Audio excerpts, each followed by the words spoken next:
Class 9 economic importance of bacteria and fungi में अपन economic importance of bacteria देख चुके हैं।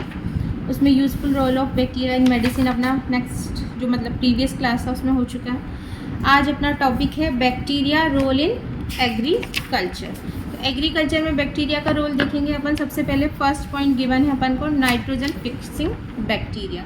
नाइट्रोजन फिक्सिंग बैक्टीरिया में आप वैसे ऑलरेडी कई बार अपन प्रीवियस क्लास में या प्रीवियस टॉपिक में भी देख चुके हैं। राइजोबियम बैक्टीरिया बहुत ही जाना माना बैक्टीरिया नाइट्रोजन फिक्सेशन के काम आता है, तो अपन इसका यहाँ पर डिटेल स्टडी भी कर लेते हैं। चलो, a special category of soil bacteria which is rhizobium is found living in small nodule on the roots of leguminous plants such as beans।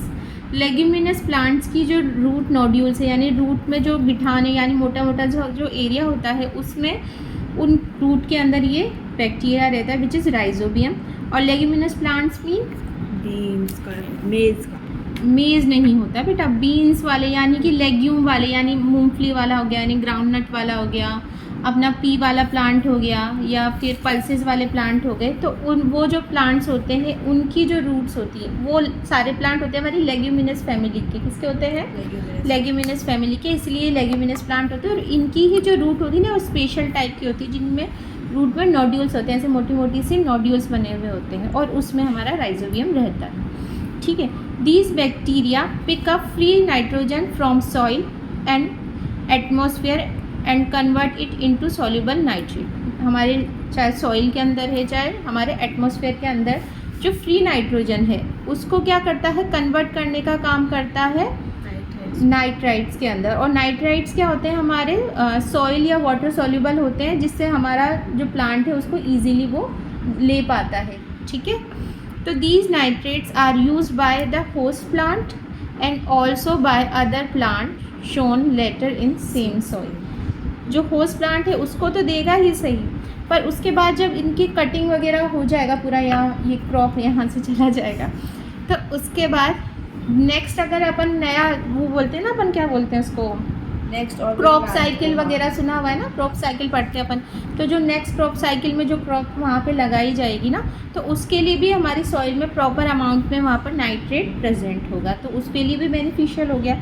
इसलिए क्रॉप साइकिल में क्या किया जाता है ना, जनरली लाइक एक टाइम सीरियल्स अपन ने लगाए फील्ड में, अलग अलग टाइप का लगाता है तो वो सॉइल फर्टाइल रहता है। हाँ, फर्टाइल रहता है। और अलग अलग में भी मतलब एक टाइम अपन को कभी ना कभी उसमें लेग्यूमिनस वाले लगाना चाहिए जो कि नाइट्रोजन को नाइट्रोजन फिक्सेशन का काम करते हैं। ठीक है, फिर यहाँ पे अपन को इमेज भी गिवन है। देखो ये नोड्यूल्स देखो दे रखे ना यहाँ पे, ये यहाँ पे से फूला फूला सा स्ट्रक्चर दिया हुआ है ना पफ सा, ये क्या है? रूट के नोड्यूल्स है ना। फिर सेक्शन बी में आपको गिवन है कि section of one of the nodule containing bacteria. देखो ये पूरा सेक्शन है, इसमें ऐसे ऐसे ऐसे दिए हुए हैं ना छोटा छोटा सा, ये क्या है? इसमें बैक्टीरिया है। और यहाँ पर the bacteria taken out from the nodules, यहाँ से इसको टेकन आउट करके अगर निकाला है तो ये हमारे इसके क्या हो गए? बैक्टीरिया। ठीक, ये अब नेक्स्ट बैक्टीरिया, ये तो अपने राइजोबियम का स्टडी किया। नेक्स्ट बैक्टीरिया अपन देखते हैं। Certain free living bacteria in the soil like azotobacter and clostridium. कौन से दो है? Azotobacter and clostridium use the free nitrogen of the soil and convert it to ammonia with hydrogen which is turn get converted to ammonia amino acid and nitrate enriching the soil. यानी देखो Azotobacter ने तो direct nitrate बना दिया था, sorry rhizobium ने तो direct nitrate बना दिया था, पर अगर एजिटोबैक्टर या क्लोस्ट्रिडियम वाला हमारा बैक्टीरिया है तो ये डायरेक्ट नाइट्रोजन नहीं बना रहा। इसमें देखो ये इसने एनवायरनमेंट की नाइट्रोजन ली, उसको किस में कन्वर्ट किया? अमोनिया में, यानी NH3 में, N2 को NH3 में कन्वर्ट कर दिया। फिर ammonia with hydrogen which is turn gate convert into amino acid. फिर एनवायरनमेंट में जो H2 थी, H2 यानी हाइड्रोजन थी, उसको अमोनिया ने लेके क्या बना दी? एमिनो एसिड्स बना दिए। एमिनो एसिड्स बना दिए, एमिनो एसिड को डायरेक्ट लिख देते हैं अपन, एमिनो एसिड्स बना दिए और साथ में क्या बना दिए? नाइट्रेट्स बना दिए। और फिर ये नाइट्रेट्स फिर हमारी सॉइल को फर्टाइल करने का एक तरीके का काम करेगा, जो प्लांट एब्जॉर्ब करेगा ना नाइट्रोजन को। ठीक है, तो ये डायरेक्ट नहीं बना रहे, जबकि हमारा राइजोबियम क्या कर रहा है? डायरेक्ट नाइट्रेट बना रहा है। ठीक, ये अपना हुआ नाइट्रोजन फिक्सिंग बैक्टीरिया। अब नेक्स्ट है इसमें नाइट्रीफाइंग बैक्टीरिया। नाइट्रीफाइंग बैक्टीरिया देख लेते हैं अपन। Plants need nitrogen for synthesizing proteins but they can not make use of free atmospheric nitrogen. उनको प्लांट को प्रोटीन सिंथेसाइज करने के लिए या अपनी ग्रोथ के लिए नाइट्रोजन की बहुत ज़्यादा ज़रूरत तो होती है, पर एटमॉस्फेयर में जो नाइट्रोजन है उसको डायरेक्ट तो वो ले नहीं सकते। जैसे CO2 डायरेक्ट ले लेते हैं फोटोसिंथेसिस के लिए, O2 अपन को डायरेक्ट दे देते हैं, रेस्पिरेशन में डायरेक्ट O2 ले लेते हैं वो, पर नाइट्रोजन के साथ ऐसा नहीं है, वो नहीं ले पाते। जबकि हमारे एटमॉस्फेयर में देखेंगे तो सबसे ज़्यादा परसेंटेज में नाइट्रोजन ही है, फिर भी नहीं लेते ना। तो they can obtain it only in the form of nitrate, nitrate के फॉर्म में ही लेते हैं, which they absorb from the soil through roots. और नाइट्रेट के फॉर्म में यानी रूट्स के थ्रू ही ले पाएंगे, जो सॉइल में होगा और सॉइल से रूट्स में चला जाएगा।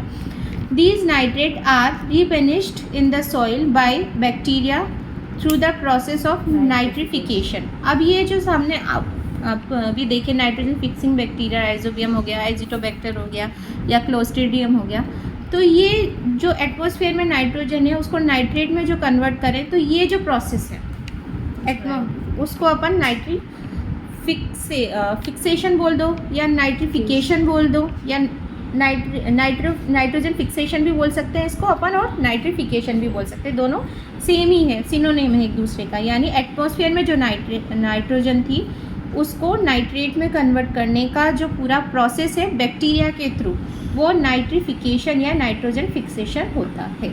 ठीक, for this some bacteria first convert the nitrogen waste of animals and dead remains of plants and animals into ammonia। यानी इसके लिए नाइट्रोजन क्या बैक्टीरियाज क्या करते हैं, जो नाइट्रोजन है चाहे वो एनवायरनमेंट में या सॉइल में कोई डेड प्लांट या डेड एनिमल पड़ा हुआ है ना, तो उस नाइट्रोजन को क्या किस में कन्वर्ट कर देते हैं, अमोनिया में कन्वर्ट कर देते हैं।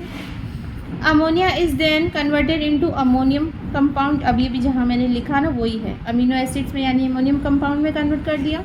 फिर which is turn are first convert into nitrates, फिर वो नाइट्रेट्स में कन्वर्ट हो गई।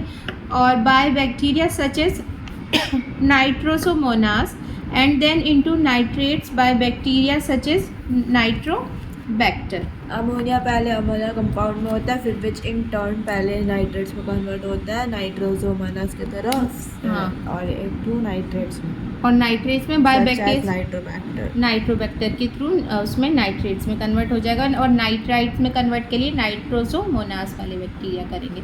Each of these steps is brought about by specific bacteria. हर एक स्टेप के लिए एक स्पेसिफिक बैक्टीरिया लग रहा है। देखो नाइट्रेट्स बने तब तक नाइट्रोसोमोनास बैक्टीरिया था, नाइट्राइट्स बने तब नाइट्रोसोमोनास था, और नाइट्रेट बनाने के लिए नाइट्रोबैक्टर। अब अपना यहाँ पर अपन ने जितना सब कुछ पढ़ा उसको पूरा इमेज के थ्रू नाइट्रोजन साइकिल अपन बोलेंगे, उसके थ्रू गिवन है। देखो ये है अपना, यहाँ से अगर अपन स्टार्ट करें, प्लांट से स्टार्ट करें, प्लांट हो या एनिमल हो, उनका जब डेथ हो जाएगा दोनों का, यानी ख़राब हो जाएंगे, ख़त्म हो जाएंगे, तो डिकेइंग ऑफ लिविंग मैटर, यानी वो डिके होंगे और उनका क्या हो जाएगा, सड़ना गलना, यानी डिके हो जाएगा। फिर डिके होने से क्या होगा, यहाँ पर अमोनिया फॉर्म होगा उनसे, और अमोनिया से नाइट्राइट्स, और नाइट्राइट से नाइट्रेट्स बन जाएंगे।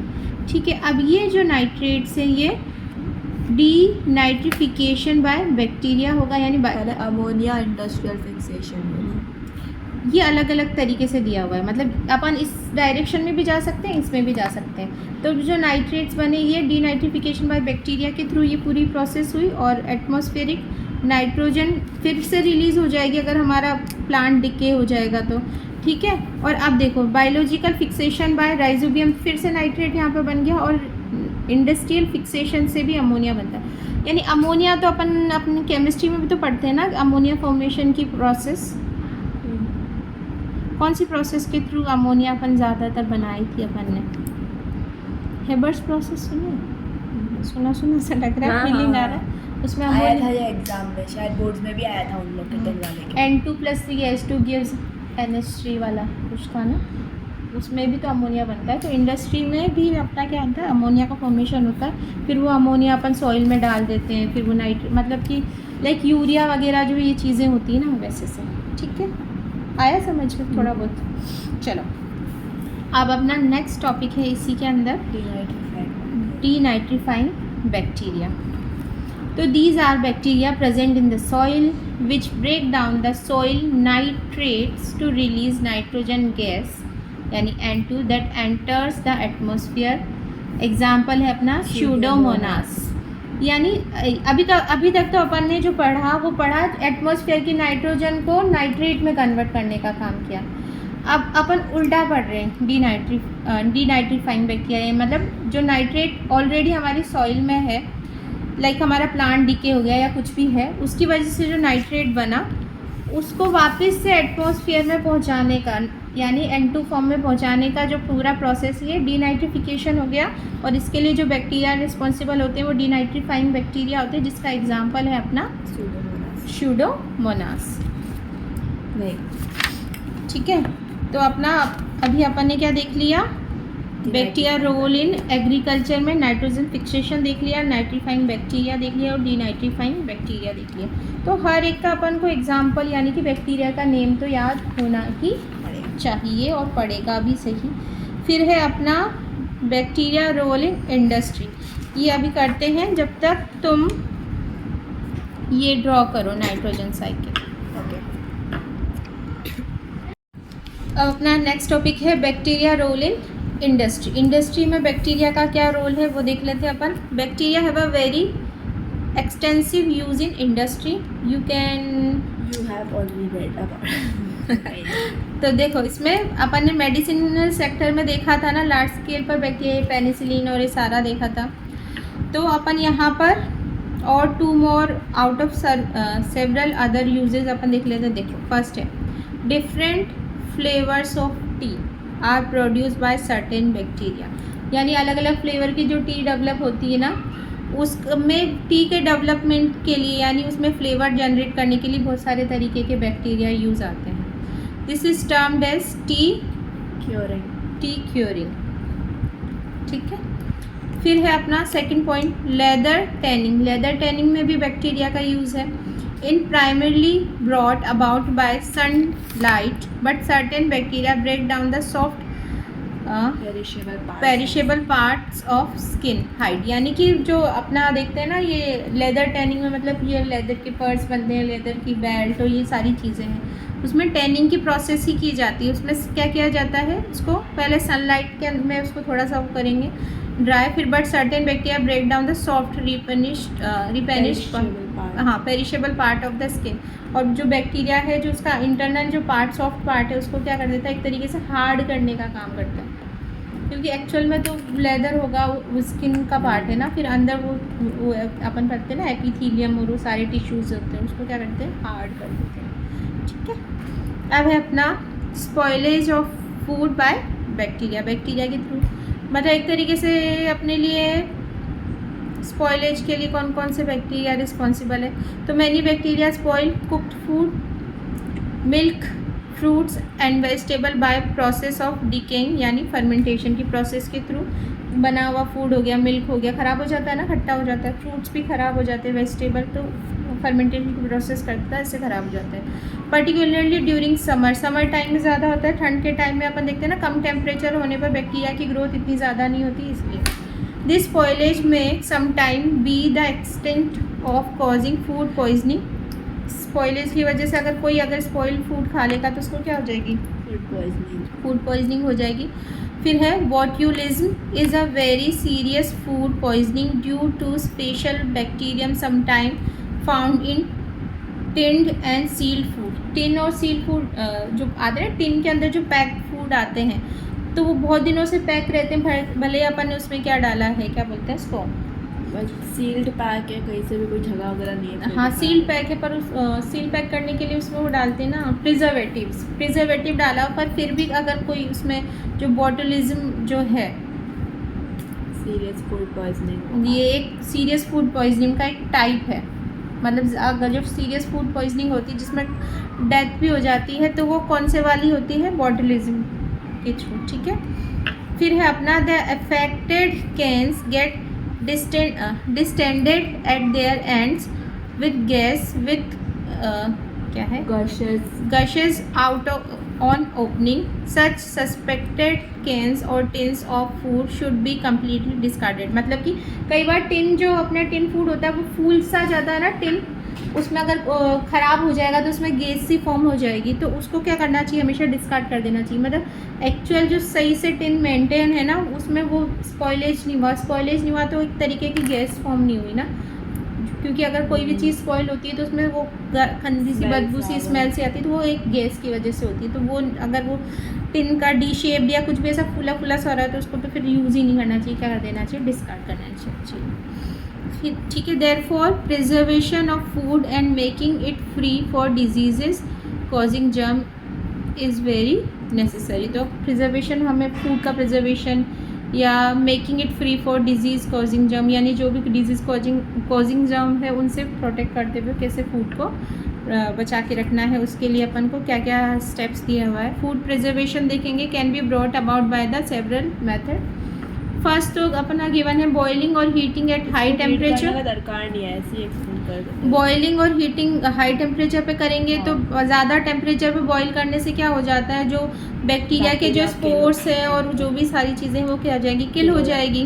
तो सॉल्टिंग भी होता है कि अचार वगैरह को लाइक नॉर्मल सॉल्ट से भर के रख देते हैं। हाँ, ज़्यादा अगर अमाउंट में सॉल्ट फिल करेंगे तो वो भी एक प्रिजर्वेटिव का काम करता है। ठीक है, फिर है अपना डिहाइड्रेशन, ड्राइंग अगर सुखा देंगे तो उसमें भी मॉइस्चर नहीं होगा तो फर्मेंटेशन की जो प्रोसेस होती है वो नहीं होगी।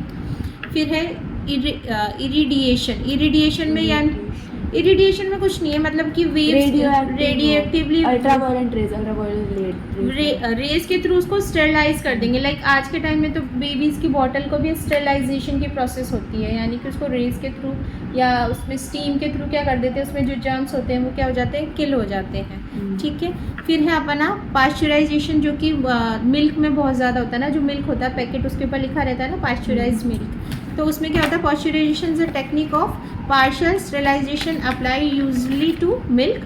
The milk is heated to a temperature about 60 degree centigrade पर उसको हीट करेंगे for a 30 minute and then chilled quickly, और फटाफट से उसको एकदम चिल्ड प्रोसेस में डाल दें quickly. The pasteurisation kill a majority of bacteria that are present including the disease causing ones, यानी कि पास्चुरेशन है 60 डिग्री पर उसको 30 मिनट तक क्या किया, हीट अप किया, फिर उसको जस्ट अपन ने एकदम चिल्ड कर दिया तो वो जो बैक्टीरिया थे वो क्या हो जाएंगे, ख़त्म हो जाएंगे।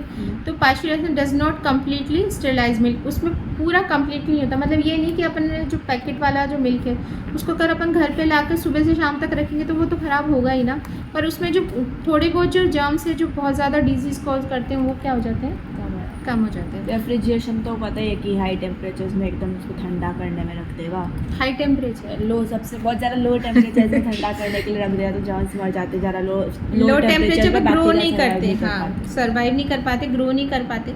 और फ्रोज़न में भी यही होता है, जो फ्रोज़न फूड आते हैं ना इसीलिए तो वो प्रिजर्व रहते हैं। ठीक है, कंसनट्रेशन एंड केमिकल्स का यूज़ से वो स्पॉइल नहीं होते, जैसे जेम्स हो गए, पिकल्स हो गए, डू नॉट गेट स्पॉइल, क्यों नहीं होते, क्योंकि स्ट्रॉन्ग कंसनट्रेटेड शुगर उसमें सॉल्ट और ये सारी क्या होते हैं, एडेड रहते हैं। The increase concentration of solute cause the plasmolysis and death of any bacteria और मोल्ड दैट में क्रीप्स इन, मतलब उसके अंदर जो भी बैक्टीरिया है वो शुगर और सॉल्ट के थ्रू क्या हो जाएंगे, प्लाज्मोलाइसिस, जैसे ऑस्मोसिस की प्रोसेस पढ़ते हैं ना, हाई कंसंट्रेशन लो, तो उसमें जो है वो सारे क्या हो जाते हैं, किल हो जाते हैं। ठीक है, sometime preservative like sodium benzoate are also added to tin food and specials, यानी टिन फूड में और स्पेशल्स में ऐड किया जाता है कौन सा केमिकल, सोडियम बेंजोएट। ठीक है, अपना अब लास्ट फटाफट से 2 मिनट का काम, bacterial diseases in plants and animals. Animals और प्लांट्स में कौन सी बैक्टीरियल डिजीजेस होती है? प्लांट्स में 2 कॉमन डिजीजेस होती है, that is black rot of mustard and cauliflower and bacterial blight of cowpea, जिसे अपन लोबिया जो बोलते हैं, लोबिया में होता है ये वाला इन्फेक्शन, बैक्टीरियल ब्लाइट वाला। फिर एनिमल्स में अपना तो होता है anthrax and bovine tuberculosis. Anthrax में बॉडी में स्वेलिंग और रिड्यूस मिल्क यील्ड, यानी जो एनिमल जो भी है हमारा मिल्क प्रोड्यूसिंग एनिमल, वो उसमें उसकी बॉडी में स्वेलिंग हो जाएगी और जो मिल्क प्रोडक्शन है वो कम हो जाएगा। फिर है बोवाइन ट्यूबरक्लोसिस, जिसमें लंग्स इफेक्ट होते हैं, ड्राई और हस्की कफ होता है, ड्राई कफ है। ठीक है। अब इन ह्यूमंस में कौन कौन से bacteria? Whooping cough, cholera, tuberculosis, diphtheria, typhoid, pneumonia, tetanus, ये सारे बैक्टीरियल डिजीजेज है। ठीक है। बायो वेपन्स में बैक्टीरिया का क्या यूज़ है वो अपन देख लेते हैं। देखो, बायो यानी कि लाइक बायो से रिलेटेड, यानी स्मॉल ऑर्गेनिज्म से रिलेटेड।